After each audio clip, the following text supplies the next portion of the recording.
There will be a little bit of an addition from the NAMO request added as part of the Reeves report. Other than that, do I have a motion for the agenda?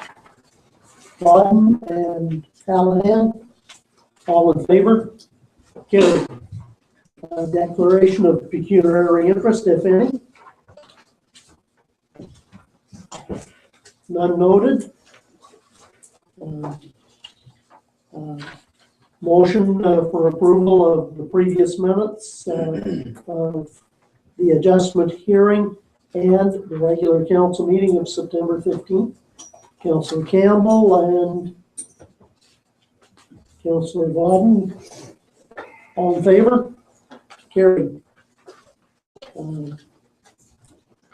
Deputations. Oh, two motions. Second. Same people doing the second.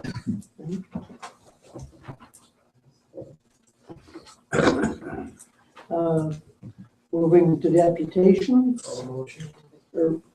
No, just all of these. All in favor? Okay. Introducing James Marshall, our fire prevention officer. Do you have anything you want to say, James, or? Just by way of a quick introduction, as the council's aware, North Huron and Morris Turnberry have entered into an agreement whereby we're contracting fire prevention services to Morris Turnberry. It'd be my pleasure to introduce James Marshall, fire prevention officer.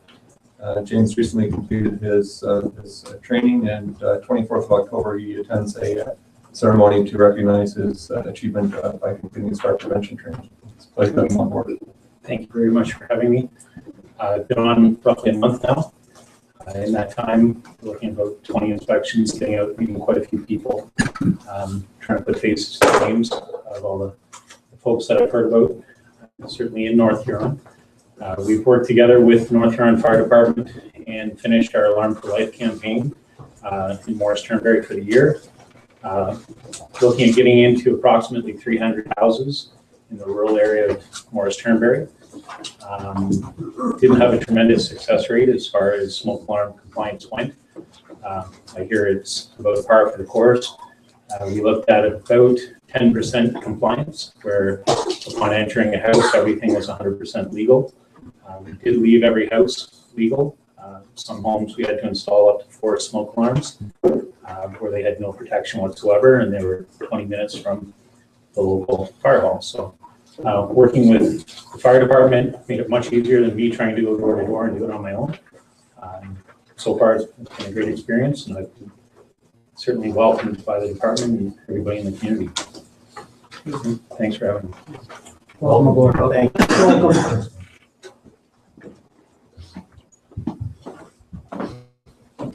And I think it's a good time to welcome you to the community as a fire prevention officer, being Fire Prevention Week being celebrated, and the number of places that are talking about the lack of smoke alarms in the houses. That thank you for being in the forefront of trying to have us in a compliant manner.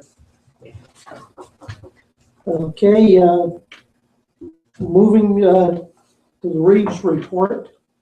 I think the first thing I should do, being is this is our acting CAO clerks meeting, that Barbara Wilson,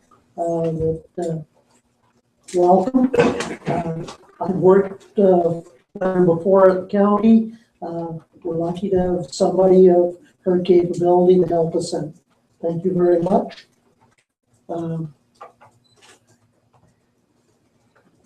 Pauline's got her picture now. Okay. And that I got an email middle of Friday afternoon, but I didn't get read until supper time, that of urgency is a request from the Rural Ontario Municipal Association for support of a draft letter that they are sending to Industry Canada over support of basically trying to slow down Industry Canada declaring further areas that are actually rural, but for broadband capability, there is a push to move a whole bunch of them to an urban designation, which would make it far easier for them to be sold off to some of the large internet providers, which would be a long-term detriment to the independent telecoms that are quite familiar to us in Huron County and strongly support the community initiative to have broadband. So that you want me to read the letter of request, or have I explained that I would like to be able to send a letter of support for the Roma position through to Industry Canada? I think it was in our package, was it not? I'm not sure about that, but I know I read it. The Ron Eddy's letter? Yes. Yes. I would certainly be in support of it. I think it's extremely important. Our local telecoms have put forth a huge effort. They've invested their own money, and they're solid businesses. They've been ahead of the tide, really, in terms of delivering broadband service to this area. I think it would be a shame to, it would really destroy them, I think, in many ways, if this were to go through. So I think we need to support that. I can read a possible wording of the motion. That the Council of the Township of North Huron direct staff to forward a letter to Industry Canada for support of Roma's protection of rural broadband communications. I'd make that motion. Do I have a seconder?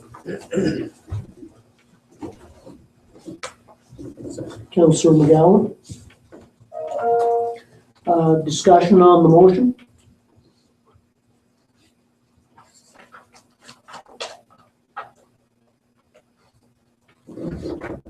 Is there any consultation with the smaller companies to make sure that it could be in their financial plan to build to a certain size and then amalgamate to make a bigger company, which this could hinder, or maybe even join with the other companies?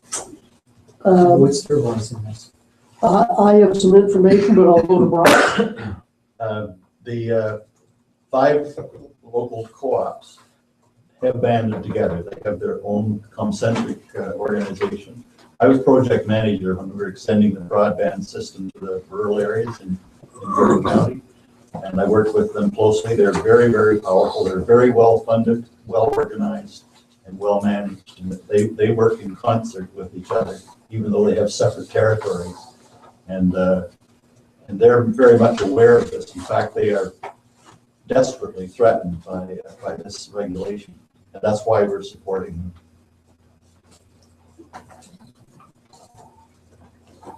That I will say that this is correspondence I got back from the Independent Telecom Providers Association.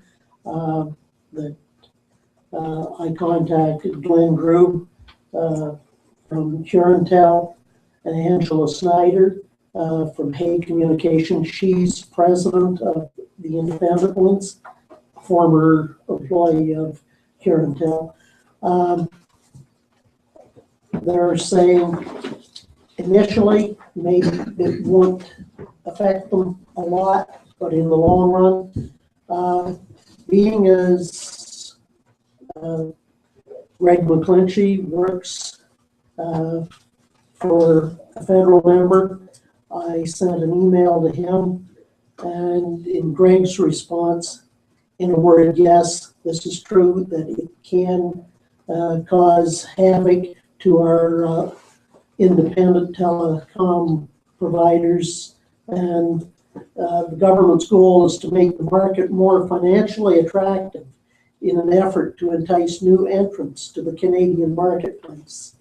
This is to buy more big companies to come in and take over the service license areas. And that by way of rural isn't necessarily rural anymore. They're changing the definitions so that if you're changing the definitions of everything that's involved, I don't believe there's a lot of security for the independent telecoms that are stepping forward in a big way, putting in the cable, but they are to have us on the best broadband that we can get. Any further questions or comments?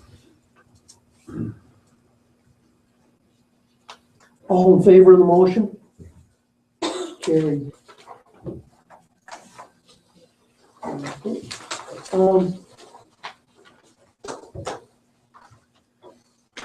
So we're following through that for my Huron County Council meeting report from the October 1st, 2014 meeting. Start out with Warden's remarks, minutes of the previous meetings. We went through Warden's Emergency Service Awards for EMS, fire, and police. Especially noteworthy, the police officer from Huron County honored this year was Russ Nesbitt, a longtime firefighter with the Blythe community of over 20 years, a community champion and individual that provides a lot of leadership, a very down-to-earth person that really cares for how things happen in the community. And then we received a human resource policy review done by Nigel Bellchamber, that there was 103 appendages to this, so that it was just introduced to us and we received it.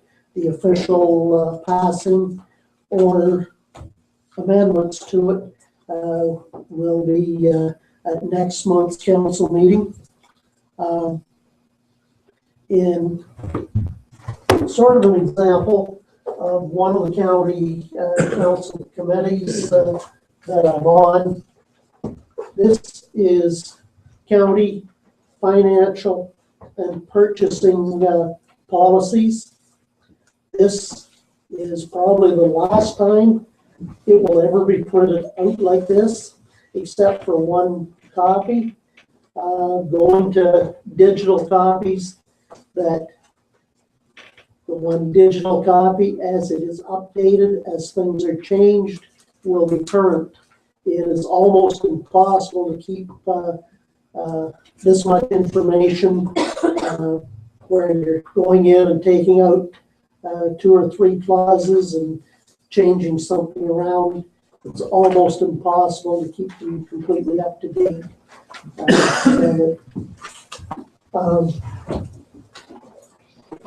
Basically, for what Nigel brought on, there was a preamble. There was about 9 sections in hiring policies for human resources. On the job, there was about approximately 18. There was questions, how often are the policies reviewed and changed, which is being changed, that they will be reviewed at least yearly, and that there's the personal development policies, recognition and benefits, when we have to be away from work, ending employment, and the appendix for the forms and procedures that are being gone over and updated. Then we moved to correspondence. A big part of that was reports from Osado Bayfield for July and September meetings. There was also an update on the July Drinking Water Source Protection Committee minutes for July. Reports, the order that they're in is Board of Health, Committee of the Whole Day 1, Committee of the Whole Day 2, Library Board, and every third month there is an Accessibility Advisory Committee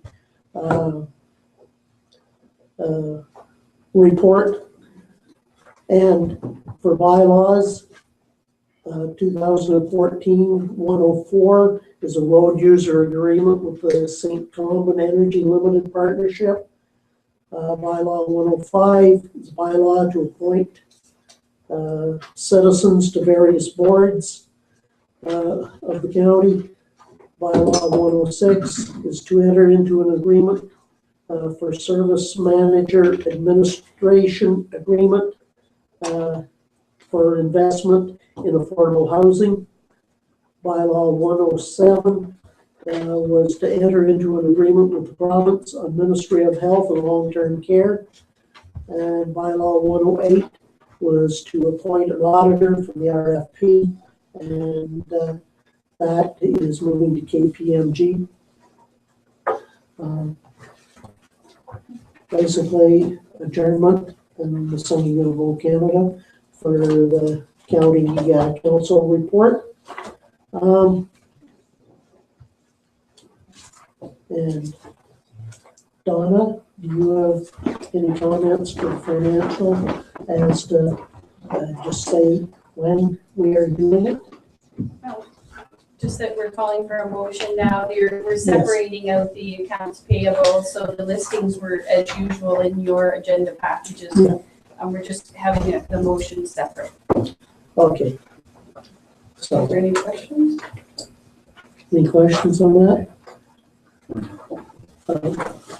On the individual items or on the process? Either. Could I just, I do want to ask one question. Okay. On page 4, Collins Bear of Toronto with a $19,331 bill. What was that for? There's a report in your package under my section, and that's in regard to the HST review that we had. So that report covers that off, and that's their 40% recovery rate for that. Thank you. Okay. Barbara? At council's pleasure, I would like to just advise you, there's been a small change in the way that the agenda has been put together. We are in compliance now with the procedural bylaw. Okay. So just for your information. So that we need a motion to approve the bills and accounts as of October 2nd, totaling $1,012,692.36. Do I have a mover? Campbell and McGowan? Any questions? Can I ask a few questions? Yeah. Okay.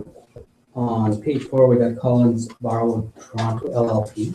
Oh, sorry, we just talked about that one. Sorry, I want to go up into the CICB visa. We have an Air Canada flight for, and it says EST for $1,000. Just curious what that was for the EST. Certainly, as you're aware, we are a Firemaster contracted provider. They were going to come to the ESTC and train a bunch of instructors, but they wanted us to arrange a large number of instructors to be there for a week-long period.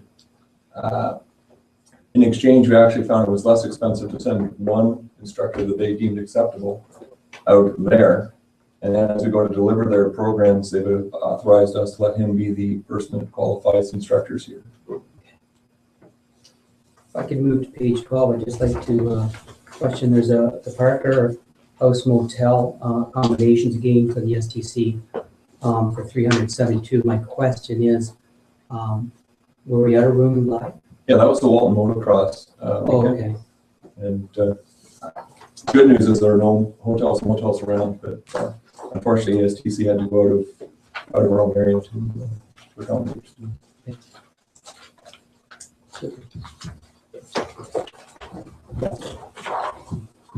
Okay, if no further questions, all in favor of the motion? Carried.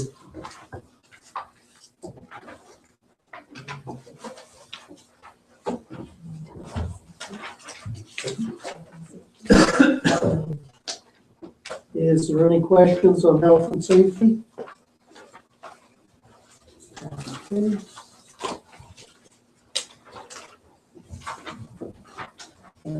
Worship, I have just maybe one brief question. I Yes, know you that may. health and safety is also an item every month on the agenda.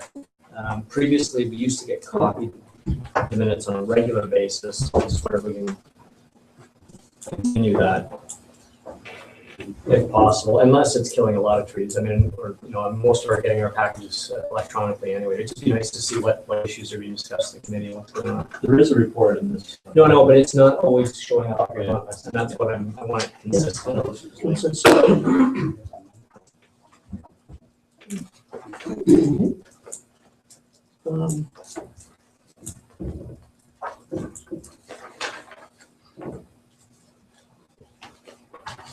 Got that right? Okay, for CAO clerk, staff report. Request for information is the Council of the Township of North Huron agreed to support the second annual Christmas dinner with swimming time made available to the recipients of the Christmas dinner on December 20th from 10 a.m. to 12 noon at the Columbus Center. And further, that the expenses incurred for the rent of the swimming pool in the amount of $223.70 be allotted to the council miscellaneous account in the 2014 North Huron budget. Allen and Bailey. Any discussion? No? Why didn't we change the name to the Columbus Center? Oh, I can answer that. The meal itself is in the Columbus Center. The swimming is in the other area. So that's why the Columbus Center is in there. The Columbus Center is the auditorium portion. Yeah, okay. All in favor? Carried. And for the point 2, the new drain petition. The council of the Township of North Huron agreed to accept the petition for drainage. Oh, the top right. But the council of the Township of North Huron agreed to rescind the Township of North Huron motion M9214 that states North Huron Council hereby accepts the petition for drainage by owner for a new drain received from owner Wayne Hopper, Part 40, Lot 42, Concession 10, East Wallanosh Ward. This is McGowan and Hallahan. All in favor?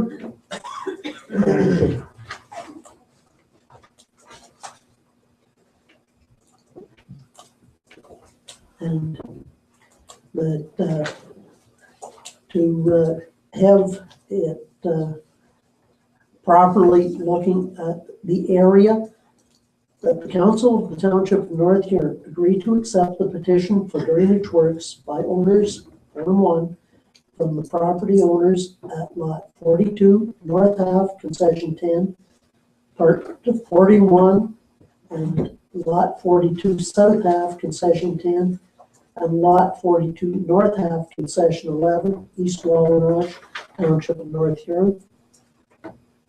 Hallahan and Campbell. Any discussion? All in favor? Carried. Okay. And to have an engineer, a motion that the council of the township of North Huron agree to appoint Jeff Dixon of R.J. Burnside Associates Limited as the engineer to prepare the preliminary report. McGowan and Campbell.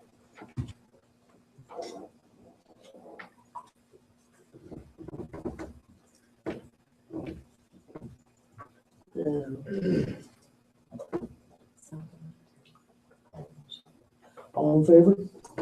Carried.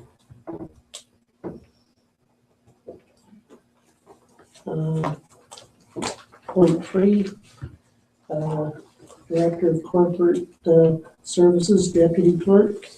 There's a staff report and waiver of development charges. Kathy, do you want to There's a answer? letter in your package dated September 30th from Howard Holmes, asking that council consider deferring development charges for a new residence that they are proposing to build on lot 24 plan 451 Huron Terrace. And they are requesting that the development charges for this property be waived for a period of 6 months from the date of issue or until the sale of the property. And in reply to that request, there is a report in your council, in your package, sorry, from Tim Lewis, Chief Building Official, whose suggestion is that we do not set a precedence by waiving that development. That's a terrible precedence. When we look at the future development, I think this is a lot of nerve for a request like this, and I think it's ridiculous. Any other comments?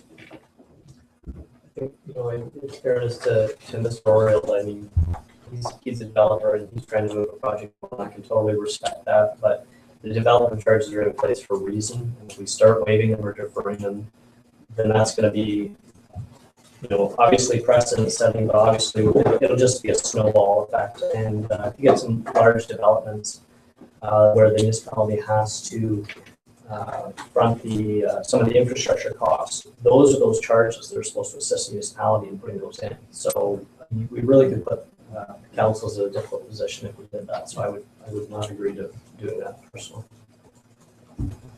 Okay, I think there's a consensus that you can respond to that, Kathy. Moving to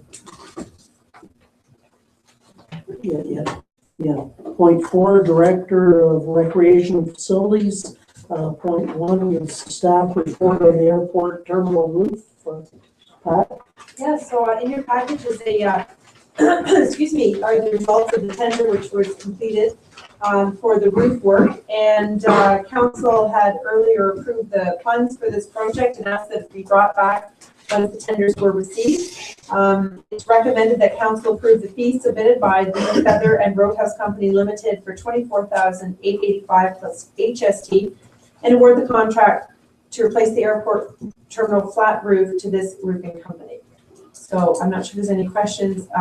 There were 4 groups that attended the mandatory site meeting and 3 submitted tenders, and Feather and Roadhouse had the lowest bid. James. Where's this company out of? I believe this one is out of,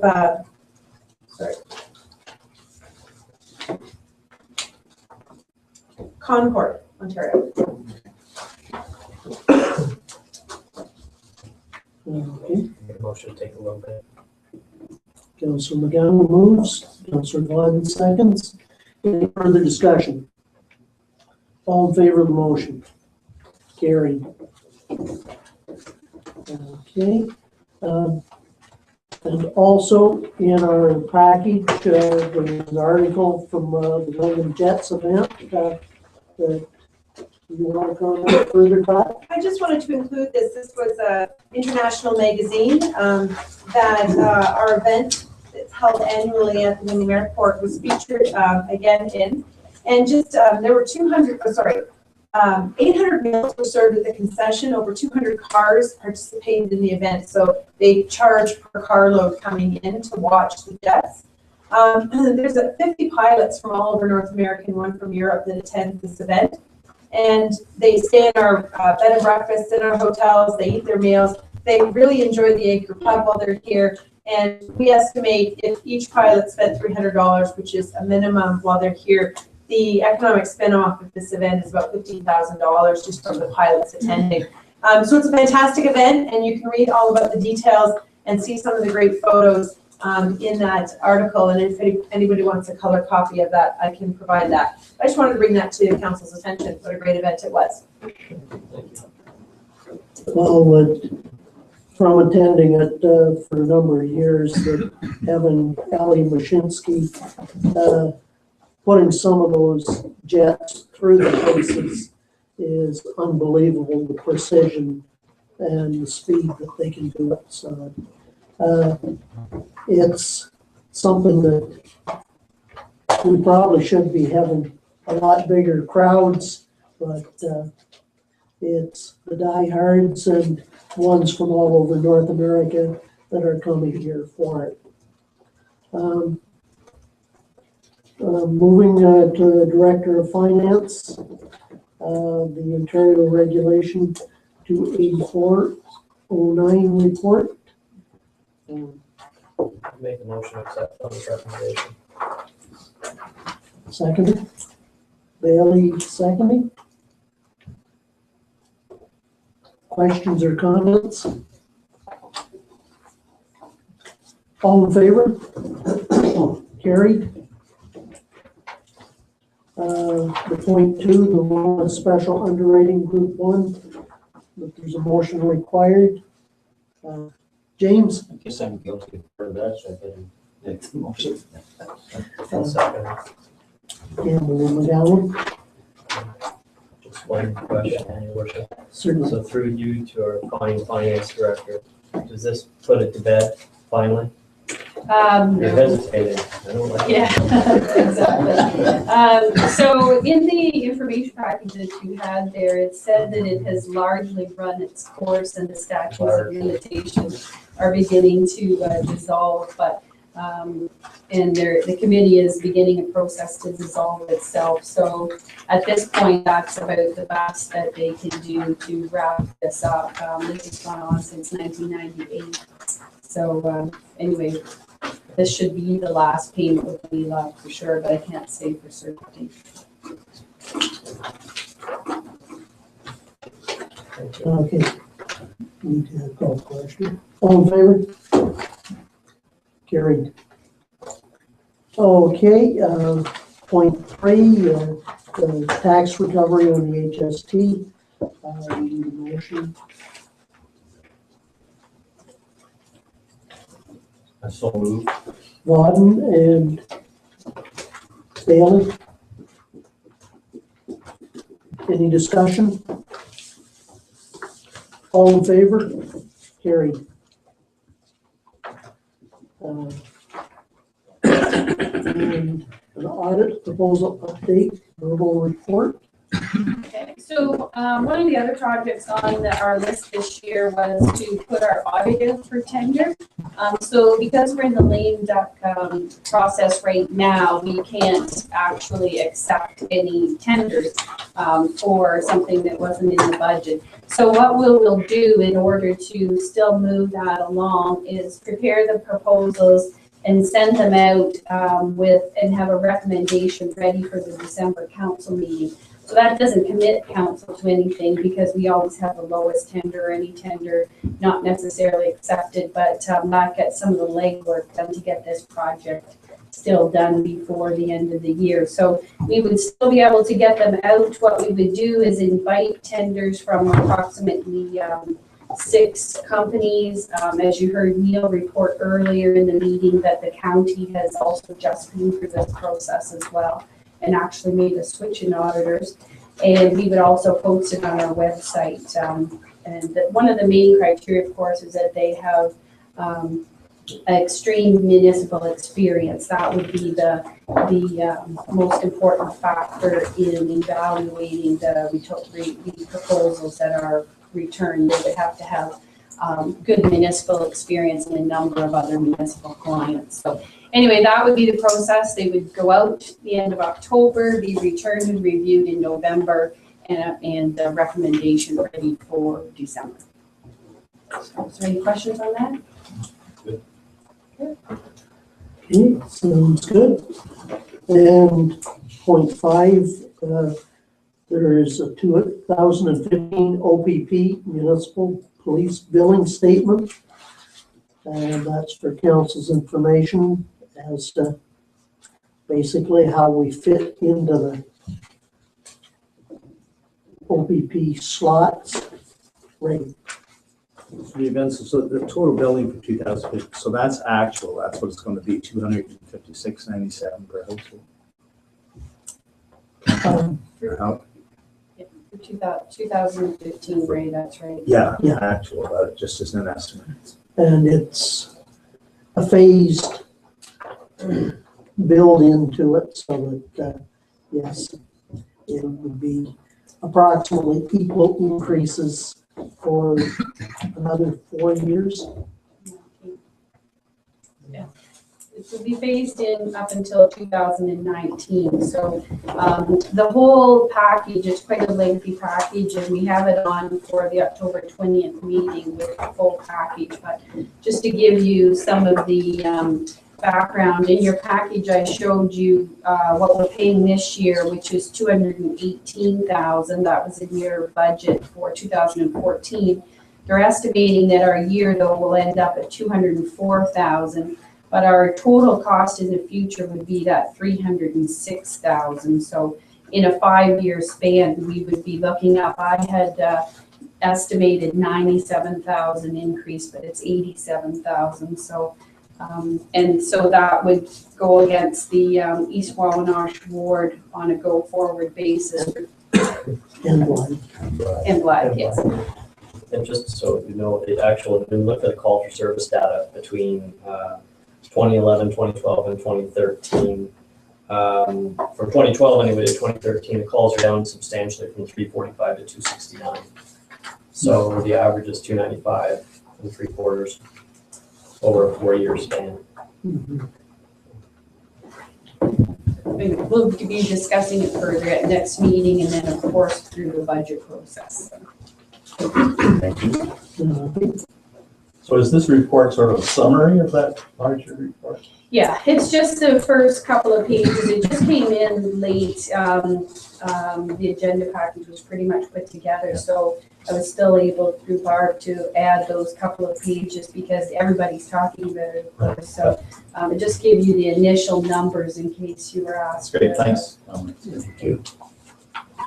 Okay, moving forward, point 6, Fire Department of North Huron. There's the report for the month of September. You have comments you want to make, David? Maybe just 2 items of note or significance.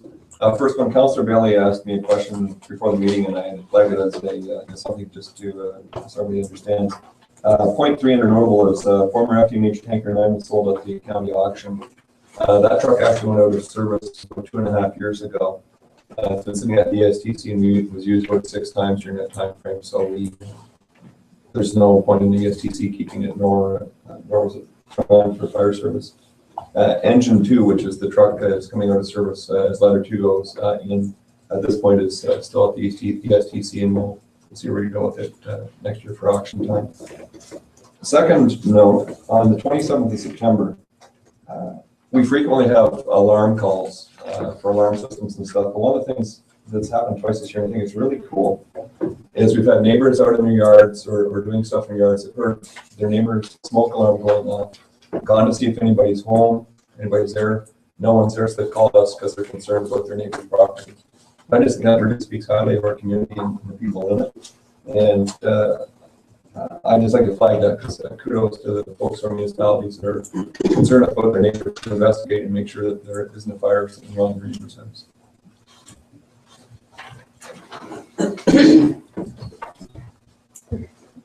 Okay, any questions from council for David? Okay. Does anybody have anything for business arriving from previous meetings? Okay, we'll move to new business. Point 1 is a consent application report. File B41 2014. The owner applicant is Swiss Valley Farms Limited. This is at lot 42, concession 7, East Wallanosh Ward, Township of North Huron. And that to move this forward, we require a motion. Allahan and Campbell. Barb. I'd just like to bring to council's attention that when you are supporting this consent application, that there are 7 conditions that council will be requesting go with this consent application. That would be in the motion, and Yes, That that's is in part the of the motion. yes. Do you want the conditions read out, or they're sort of the same? Pardon? Yeah. They are. They're in the package. All in favor of the motion? Carried.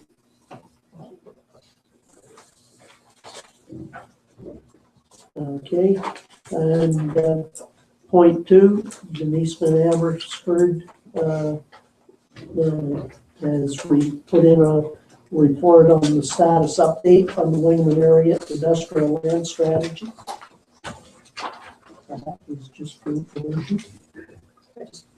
One question on that. Yes. We had a public meeting, and I believe that the only land in North Huron that was being part of this, the owner of the land told us that she did not want to sell her land.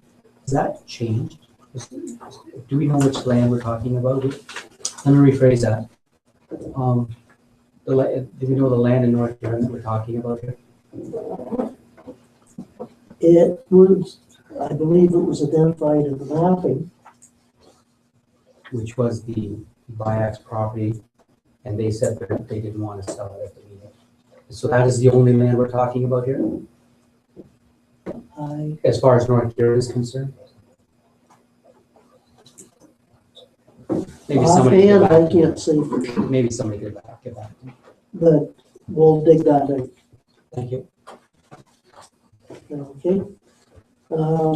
Moving to council information, points that councilors may want to move forward.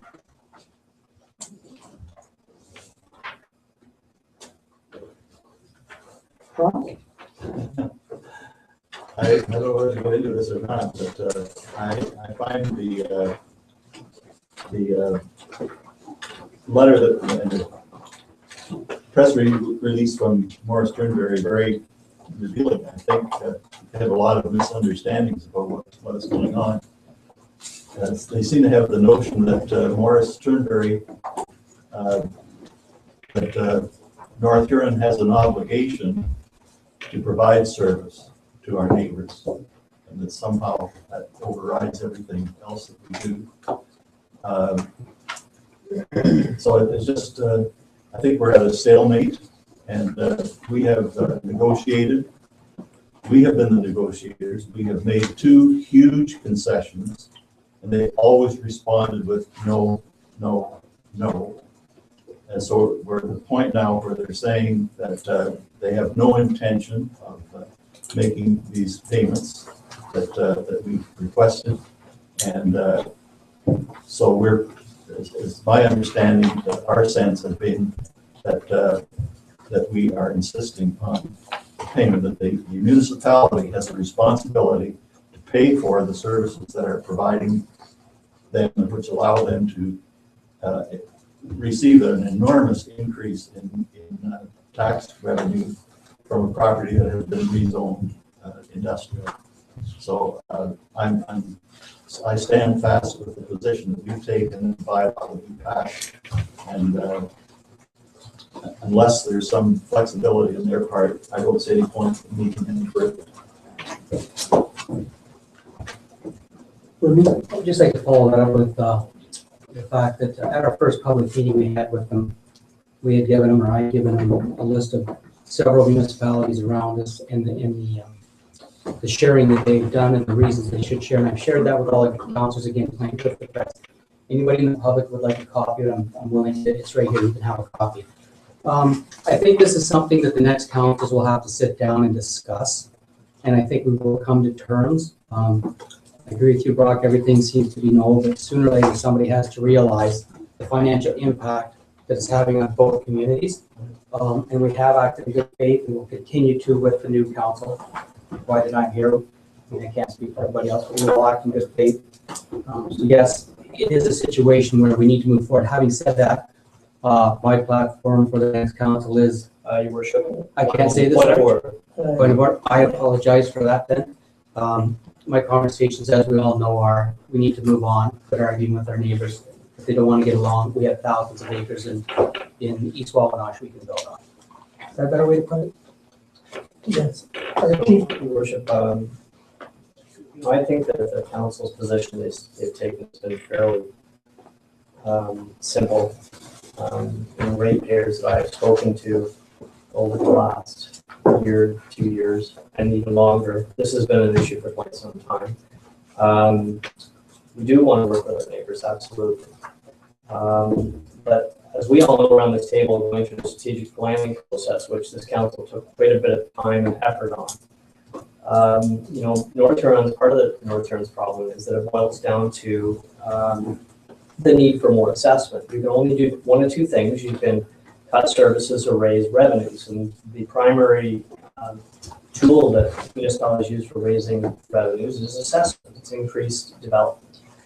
And because we are in a difficult spot with land, to continue to run services, which I understand that they have said that they will seek legal advice, and it's I think that's a prudent thing. We did seek legal advice before we put the policy together, and our lawyers from Kitchener, I believe, told us very clearly that the municipality is not under any obligation. No municipality is under any obligation to extend services into a neighboring municipality. There's no way to force a municipality to do that. So agreements have to be made.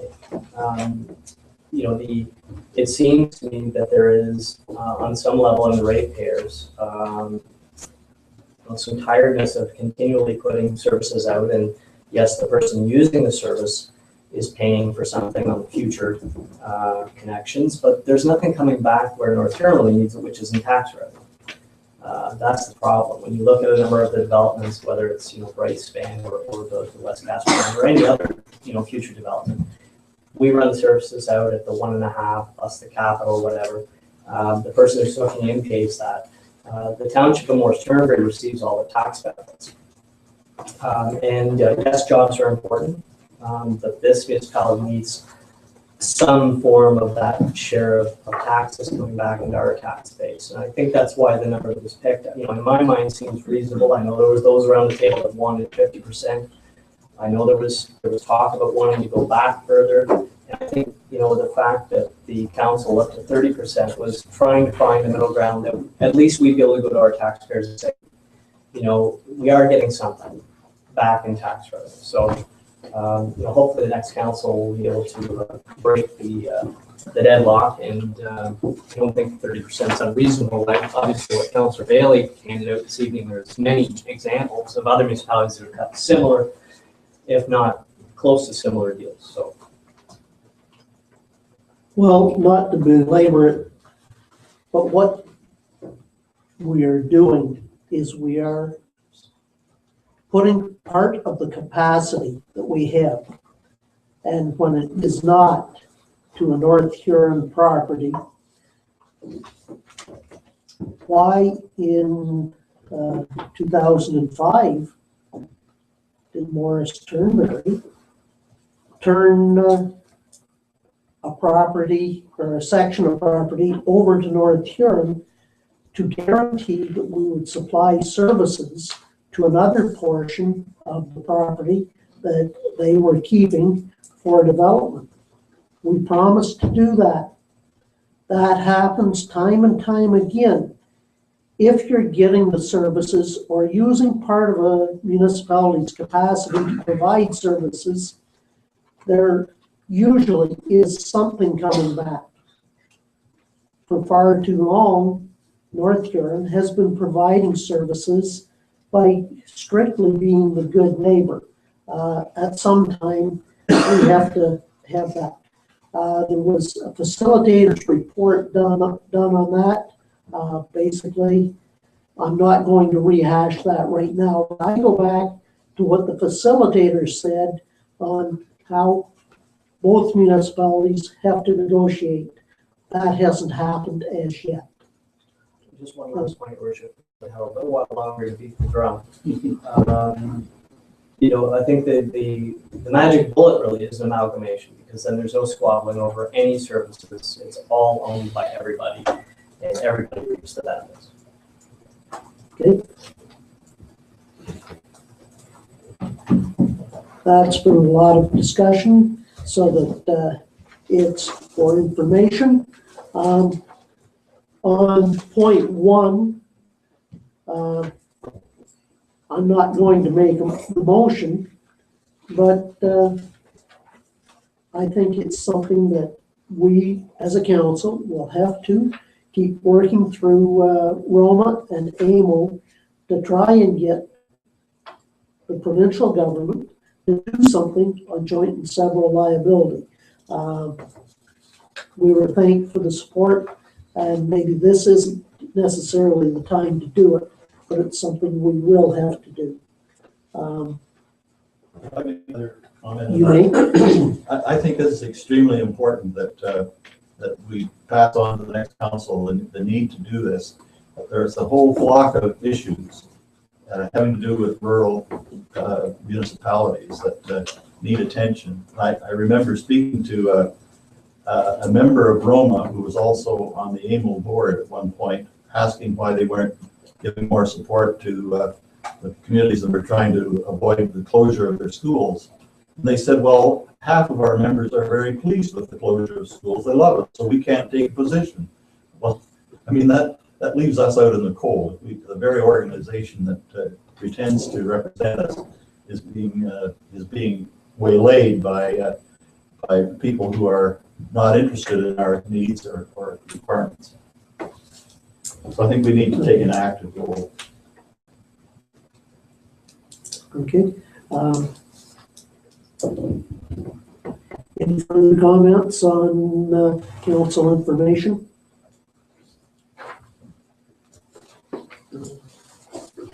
Receive, read, and file. Motion. Gordon and Campbell. All in favor? Carried. Committee reports as they were in your package. Live BIA. Anybody has questions or anything extra to add to the package? Okay. I'll just make one small comment that I think you said we spent $17,000, we approved spending $17,000 in lights. I think we'll pretty much very shortly have that all covered through donations, corporate and otherwise. So the BIA will be happy. We have more than covered our expenses through private means as opposed to requesting money from council. Okay, on behalf of council, a thank you to those that have helped in that.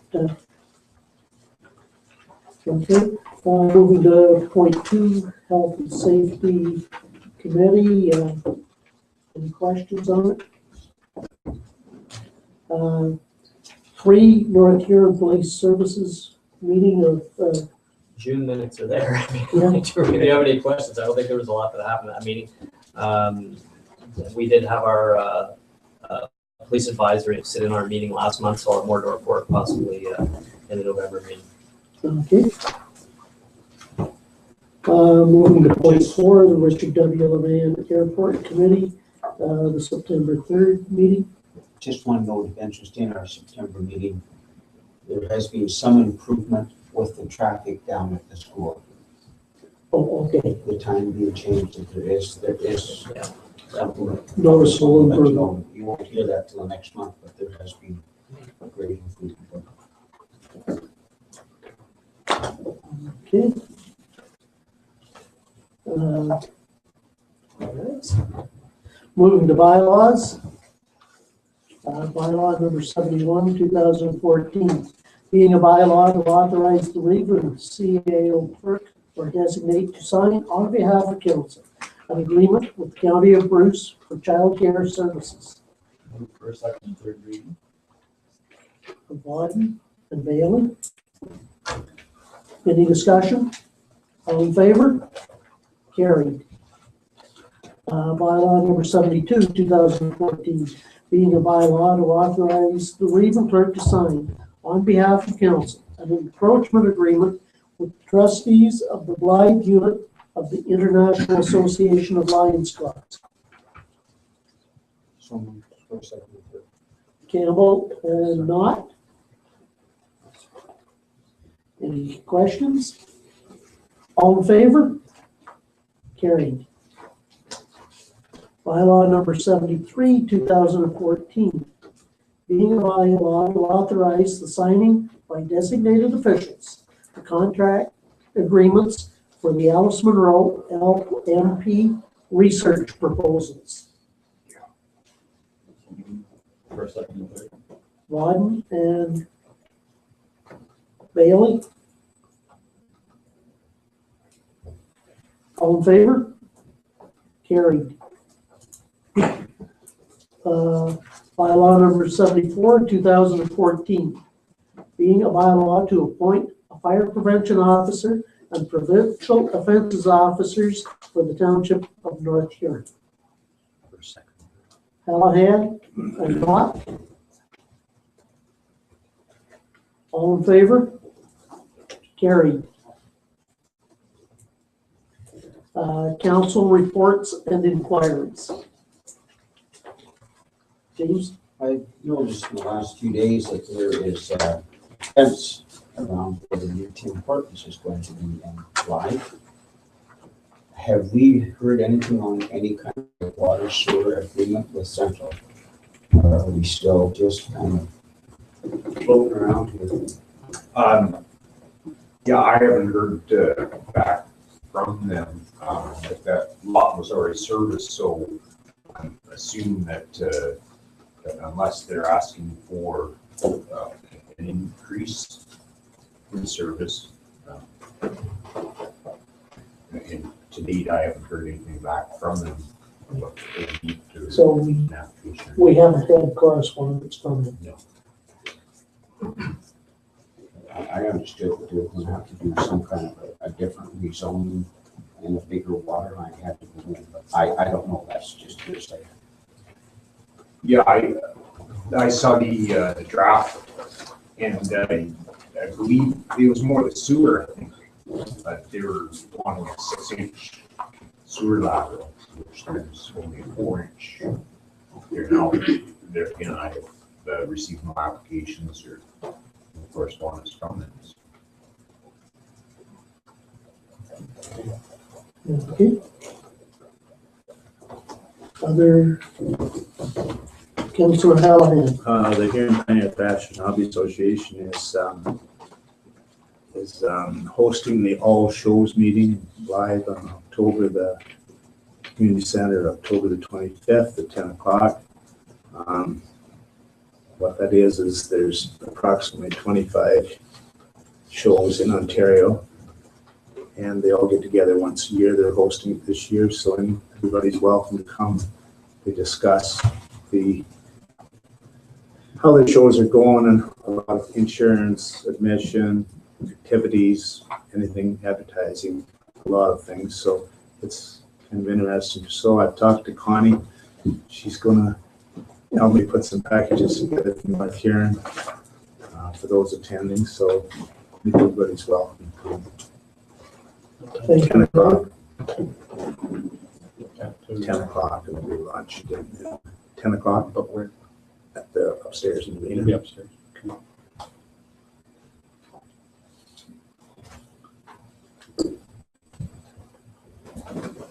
Anything else? Okay, CAO report, Barbara? Before I get started with my report, I'd just like to say thank you for giving me the opportunity to work with your wonderful staff. I'm not here on a permanent basis for right now, but I do come in and try and get done what needs to be done. And Kathy and Richard and I are working away at getting anybody that needs a ballot, and just encourage public to get their mail-in ballots in. They can take them to the post office or they can drop them in at our office here.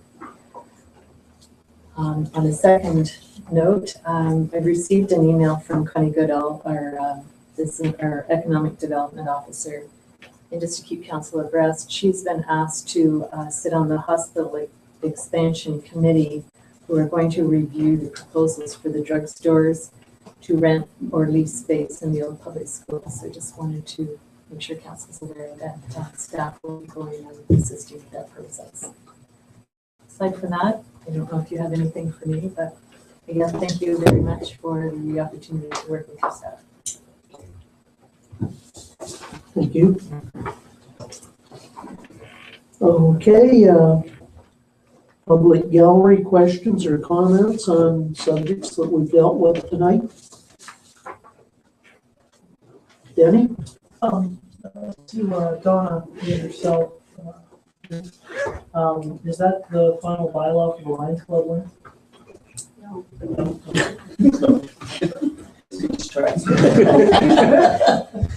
It's a 10-year process. It's another process that's largely finished.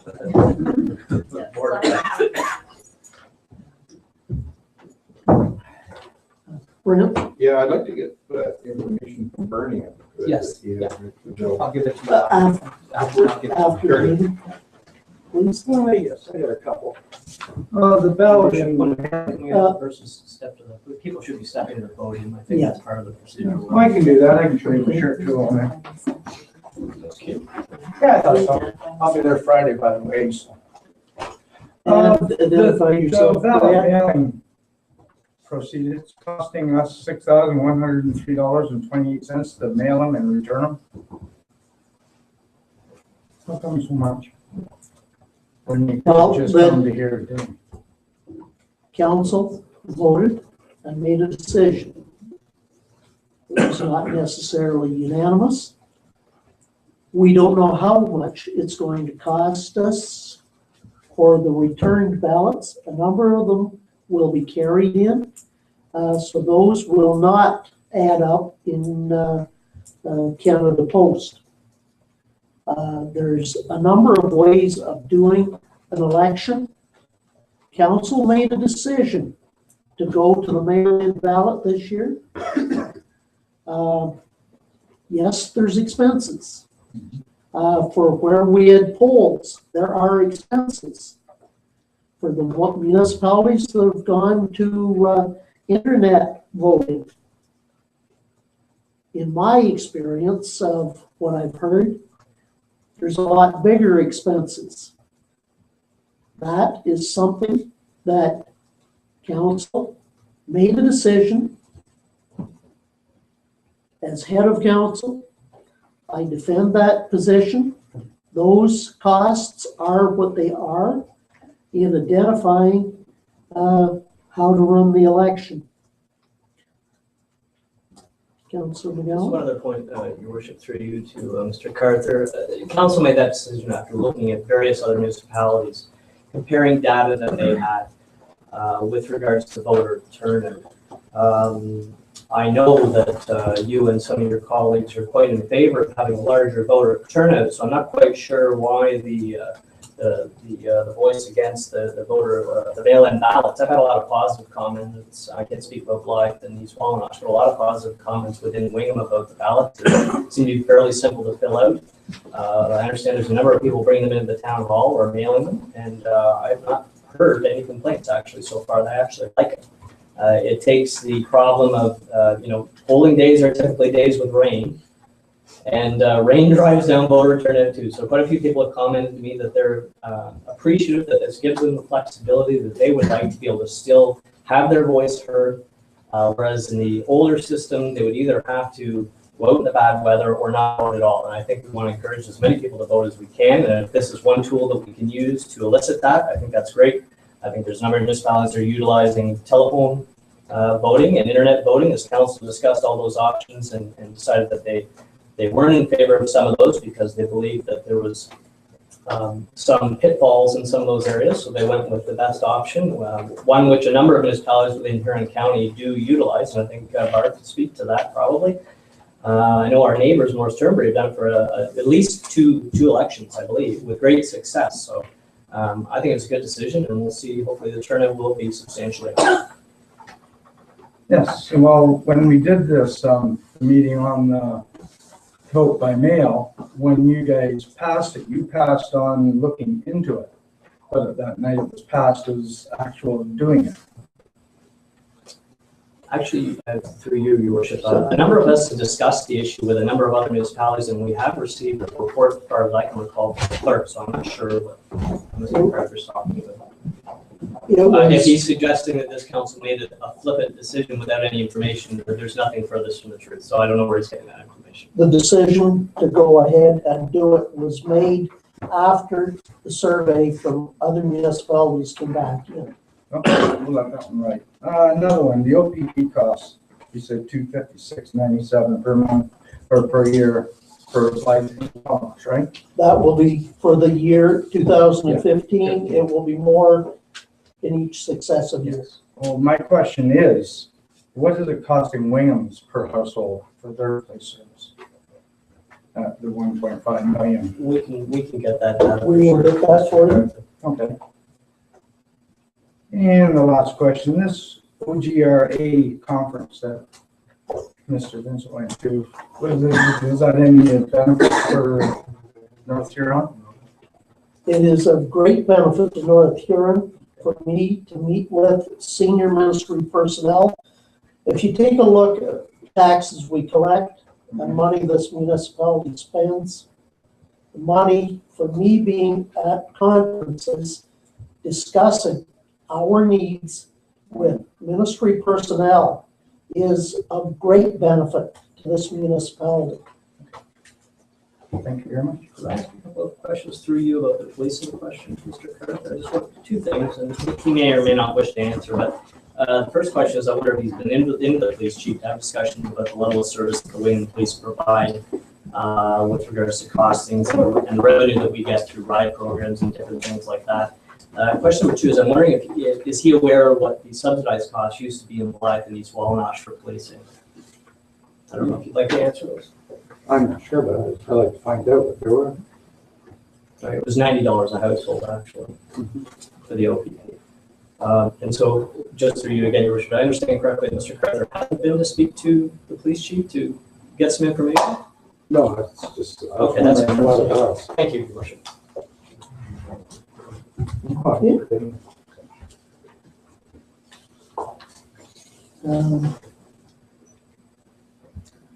If there doesn't look like any other questions, a motion to go in camera. McGowan and Bodden. Okay. It's for the security of property of the municipality or local board and personnel matters of an identifiable individual, including municipal or local board. All in favor?